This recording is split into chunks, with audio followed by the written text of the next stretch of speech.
샬롬. 오늘 하루도 이 새벽의 미명 시간에 하나님의 말씀과 기도로 하루를 시작하는 여러분에게 하나님의 사랑하심과 또한 성령 충만하심이 함께하는 하루가 되시기를 주님의 이름으로 축원합니다. 오늘은 이사야서 17장 1절로 14절의 말씀을 나누도록 하겠습니다. 17장은 다메섹에 대한 예언입니다. 다메섹은 수리아 나라를 가리키며 실제적으로는 그 나라 수도의 이름이기도 합니다. 이스라엘 동북부 지방에 있는 광활한 평원지대로서 안티레바논 산과 그 외 작은 산들이 둘러져 있습니다. 크리솔 호수강이 있는데 그 지류가 아바나강과 바르발 강입니다. 참으로 좋은 유충지에 풍부한 물과 산림이 아우러진 아름다운 도시였습니다. 이 나라에 대해서 이사야는 오늘 예언을 하고 있습니다. 본문 1절에서 3절 말씀입니다. 다메섹에 관한 경고라. 보라, 다메섹이 장차 성읍 모양을 이루지 못하고 무너진 무더기가 될 것이라. 야로엘이 성읍들이 벌을 당하리니 양 무리를 치는 곳이 되어 양이 눕되 놀라게 할 자가 없을 것이며, 에브라임이 요새와 다메섹 나라와 아람의 남은 백성이 멸절하여 이스라엘 자손이 영광같이 되리라. 만군의 여호와의 말씀이니라. 아멘. 이사야 선지자는 다메섹과 에브라임이 함께 멸망할 것을 예언하고 있습니다. 1절에 보게 되면 다메섹이 장차 성읍 모양을 이루지 못하고라는 이 말은 아수르 왕 디글랏 빌레셀로 말미암아 그 도시들이 파괴될 것을 가리키는 말씀입니다. 아수르가 이 다메섹을 침공하여서 완전히 흙무더기가 되게 만다고 하는 겁니다. 이 말씀은 열왕기하 16장 9절에서 내용이 기록되어 있습니다. 후에 또한 이 다메섹 사람들이 그 성읍을 재건하였지만 그 다음에는 이제 아수르가 흙무더기를 만들어 놨는데, 그 다음에는 여러분 이 바벨론 느부갓네살 왕이 쳐들어와 가지고 완전히 재건하지 못할 정도로 패망을 시켜버리고 말았습니다. 에브라임도 여기에 왜 들어가 있느냐? 에브라임은 이스라엘의 수도인 소재 지파인 거로 이스라엘의 별명처럼 불리우기에 이스라엘을 여기서는 에브라임으로 부르는 것입니다. 그러니까 에브라임은 곧 이스라엘을 의미하는 겁니다. 다메섹이 멸망하는 동시에 이스라엘도 멸망한다는 겁니다. 에브라임 즉 이스라엘은 다메섹과 동맹하여서 유다를 침공하였기 때문에 다메섹과 더불어서 아수르에게 패망을 당하고 만 것입니다.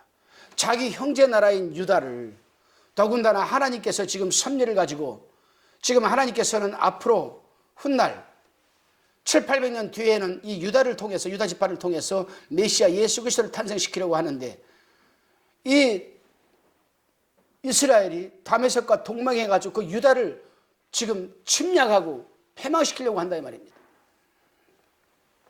그렇기 때문에 하나님께서는 그것을 막기 위해서 바벨론의 느부갓네살 왕을 통하여서 다메섹과 이스라엘을 동시에 지금 하나님은 심판하고 있는 겁니다. 이러한 내용들이 열왕기하 15장 29절에서 16장 9절에 보게 되면 잘 나와 있습니다. 그렇습니다. 성도 여러분, 하나님의 말씀은 언제나 진리이고 사실이라고 제가 말씀을 드렸습니다. 하나님이 말씀한 것은 반드시 성취되고 마는 겁니다. 그 말씀이 심판의 말씀이든 축복의 말씀이든, 그러므로 우리는 하나님의 말씀의 권위를 존중하며 더욱 신실하게 믿고 받아들이는 노력은 하는 삶을 살아내야 될 것입니다. 이 세상에서 가장 축복된 삶이 무엇일까? 저는 한번 생각을 해봤습니다. 물질을 많이 거두어 들여서 그 물질 속에 판물질 사는 것이 과연 진정한 행복일까? 그것이 과연 영광일까? 그러나 제가 이미 말씀을 드렸습니다. 세상의 삶은 잠시요, 세상의 부귀영화도 잠시라.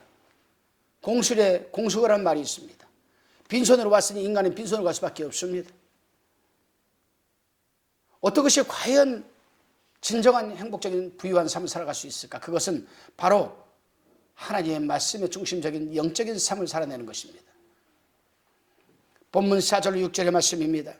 그날에 야곱의 영광이 쇠하고 그 살찐 몸이 파리하리니 마치 추수하는 자가 곡식을 거두어 가지고 그 손으로 이삭을 벤 것 같고 르바임 골짜기에서 이삭을 주운 것 같으리라. 그러나 오히려 죽을 것이 남으리니 감람나무를 흔들 때에 가장 높은 가지 꼭대기에 실과 2~3개가 나무 같겠고 무성한 나무의 가장 먼 가지에 4~5개가 나무 같으리라. 이스라엘 하나님 여호와의 말씀이라. 아멘. 본문은 에브라임 패망 상태를 비유하여 말하고 있는 말씀입니다.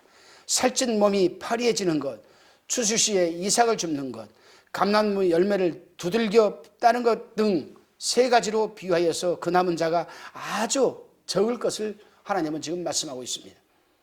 이사야 선지자가 3번씩이나 비유를 들어 말하고 있는 것은 하나님의 구원 사역은 한치 오차도 없이 하나님의 뜻대로 진행되어 나간다는 사실을 말해주고 있는 것입니다. 이 말씀은 하나님의 심판에도 적용이 됩니다. 하나님께서는 반드시 카이로스, 당신의 때가 되면은 반드시 심판할 것은 심판하시고 축복하실 것은 축복하시는 공의로우신 하나님, 이 공정하신 하나님을 우리는 신뢰해야 되는 겁니다. 그렇습니다, 성도 여러분. 그 남은 자가 아주 적을 것이라는 사실에서 우리는 마지막 때에 구원받을 자가 과연 얼마나 될까 생각해 보게 됩니다. 예수 그리스도를 믿기만 하면 무조건 구원받고 천국 들어갈까? 우리는 이 부분에서 좀 더 진지하게 한번 생각을 해봐야 됩니다. 성경은 여기에 대해서 무엇이라고 답하고 있을까도 한번 생각을 해봐야 됩니다. 내가 다시 오게 될 때에 Second Incarnation, 주님이 재림하실 때 과연 믿음 있는 자를 볼 수 있겠느냐라고 주님이 역설적으로 말씀하시는, 부가 의문적으로 말씀하시는 이 부분은 너희가 나보다도 더 잘 알고 있을 것이라는 말씀입니다. 그렇다면 우리는 한번 생각을 해봐야 됩니다. 나는 과연 Second Incarnation, 주님이 다시 재림하실 때에 나는 구원받을 자에 속해 있는가, 아니면 그 구원받을 자의 밖에 속해 있는가? 본문 7절에서 8절 말씀입니다. 그날에 사람이 자기를 지으신 자를 쳐다보겠으며 그 눈이 이스라엘이 거룩한 자를 바라보겠고 자기 손으로 만든 단을 쳐다보지 아니하며 자기 손가락으로 지은 아세라나 태양상을 바라보지 아니할 것이며. 아멘. 이스라엘 백성은 위에서 언급한 대로 하나님의 징계를 받음으로 영적인 큰 은혜를 받게 될 것을 지금 이사야는 언급하고 있습니다. 곧 그들이 이제부터는 하나님만 신앙하는 자리에 서게 된다는 것입니다. 하나님만 섬기는 은혜, 더 큰, 이보다 더 큰 은혜와 축복이 여러분 어디에 있겠습니까? 성도가 징계의 고난을 받을 때에 그 고난을 순히 받아 견디어 이기게 된다면 그 고난 받은 것보다 몇 배나 더 큰 유익을 받게 되는 것입니다. 왜냐하면 하나님의 본심은 당신의 백성들에게 고난을 주는 것이 있는 것이 아니라 그 고난을 통하여 깨닫고 회개하여서 더 큰 은혜와 영광의 자리에 앉혀주시기를 원하시기 때문에 그러신 겁니다. 본문 9절로 11절 말씀입니다.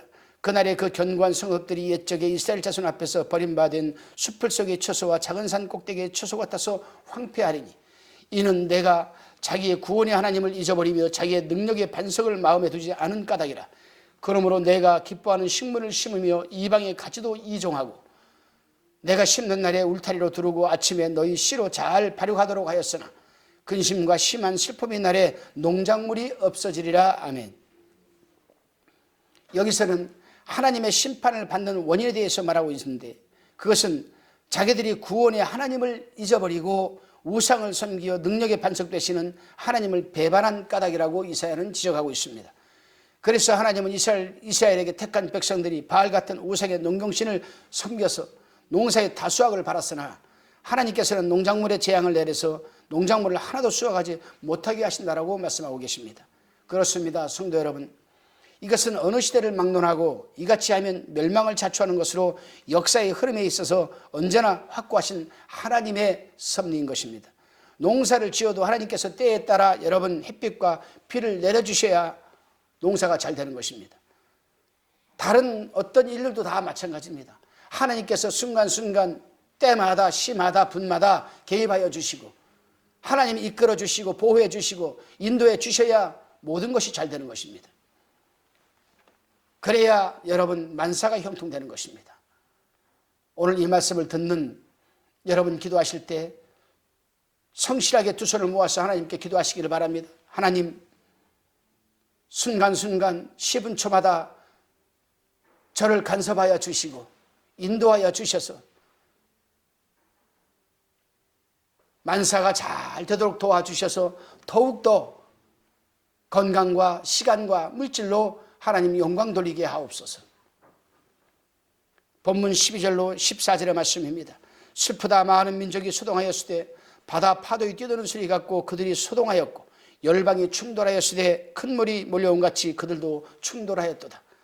열방이 충돌하기를 많은 물이 몰려온 같이 하나 주께서 그들을 꾸짖으리니 그들이 멀리 도망함이 산에 겨가 바람 앞에 흩어짐 같겠고 폭풍 앞에 떠도는 티끌 같을 것이라. 보라, 저녁에 두려움을 당하고 아침 전에 그들이 없어졌나니 이는 우리를 노력한 자의 분깃이요 우리를 강탈한 자의 보응이니라. 아멘. 아수르 군대 중에 모든 나라 군인들이 내포된 듯한 말씀이기도 합니다. 그 군대의 강성함이 파도와 같음을 예언하고 있습니다. 그만큼 폭죽지세로 지금 그 군대가 몰려온다는 것입니다. 이 같은 군대가 파죽지세로 유다를 침공하여 올 것이라고 지금 예언하고 있습니다. 만약에 오늘날 우리에게 어느 목사가 그런 말을 하면 믿을 사람이 얼마나 되겠습니까? 당시에도 그랬습니다.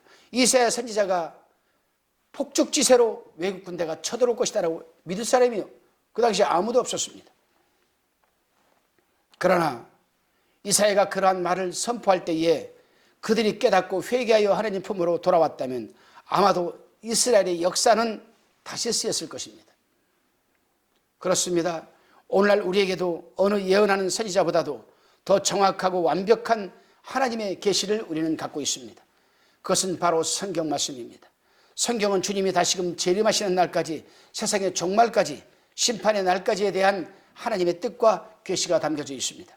그러므로 우리는 하나님의 말씀인 성경을 감사한 마음으로 읽을 때마다 회개할 것은 회개하고 버릴 것은 버리고 고칠 것은 고치어 하나님께서 준비하신 여호와 이레를 준비하신 복을 받아 누리는 여러분이 되시기를 주님의 이름으로 축원합니다. 기도하겠습니다. 주님, 참으로 무지하고 우둔하며 어리석은 우리를 긍휼히 여겨 주옵소서. 늘 하나님의 말씀을 읽고 듣고 할 때마다 하나님의 음성을 들을 수 있는 영적인 시안과 영적인 귀가 열리고 보고 듣게 하여 주셔서 하나님께로 돌아서서 전폭적으로 하나님을 신뢰하는 은혜가 넘치게 하여 주옵소서. 언제나 감사드리오며 예수님의 이름으로 기도드리옵나이다. 아멘.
화평방송 구독, 좋아요 부탁드립니다. 감사합니다.